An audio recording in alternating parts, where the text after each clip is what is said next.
tunaanza kusikia shule haina matundu ya vyoo. Matundu ya vyoo.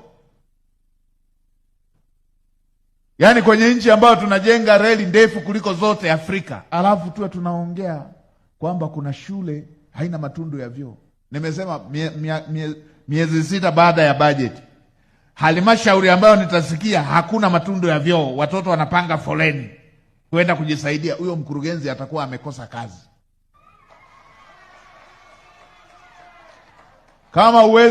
Kama uwezi kusimamia hata matundu ya vyoo, utasimamiaje mradi mkubwa wa maji? Ndio. Haya mambo mengine hatuhitaji ustaarabu kuambizana. Nilipita mkoa mmoja nikakuta wamepewa, Mheshimiwa Rais kashapeleka fedha ya kujenga madarasa, amepeleka fedha ya kujenga matundu ya vyoo tangu mwaka jana, fedha wamekaa nazo, watoto wanapanga foleni. Nikamwambia mkuu wa mkoa, kama hiyo shule iko karibu na halmashauri, waambie watoto wakajisaidia ofisi ya mkurugenzi na afisa elimu. Uzembe, uvivu, kuzoea matatizo, kupuuza. Watu wa aina hiyo hatuwezi tukaendelea kupeana lugha za mafuta. Tu wanaenda na mzaa tu. Na wale wengine waendelee kujua, wanaosema sasa anakuwa mkali, sasa si atachukiwa. Wanalinganisha si makofi. Mimi sikilizeni. Mimi sijaletwa kwa ajili ya kupendwa.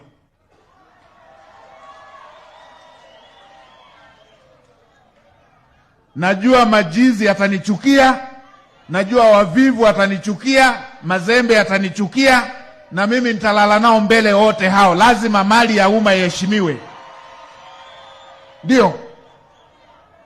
Akinipenda mama wa chipukizi tu, mke wangu, inatosha. Unataka mimi niwe nice, Mr. Nice?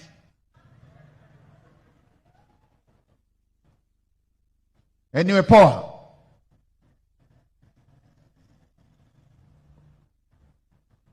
Mimi sigombei celebrity, sigombei umaarufu. Lazima mali ya umma iheshimiwe.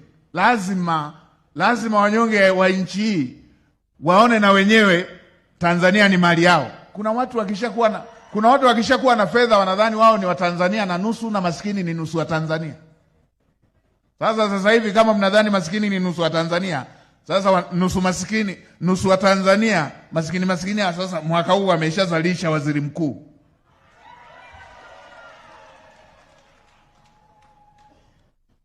Tutaelewana tu.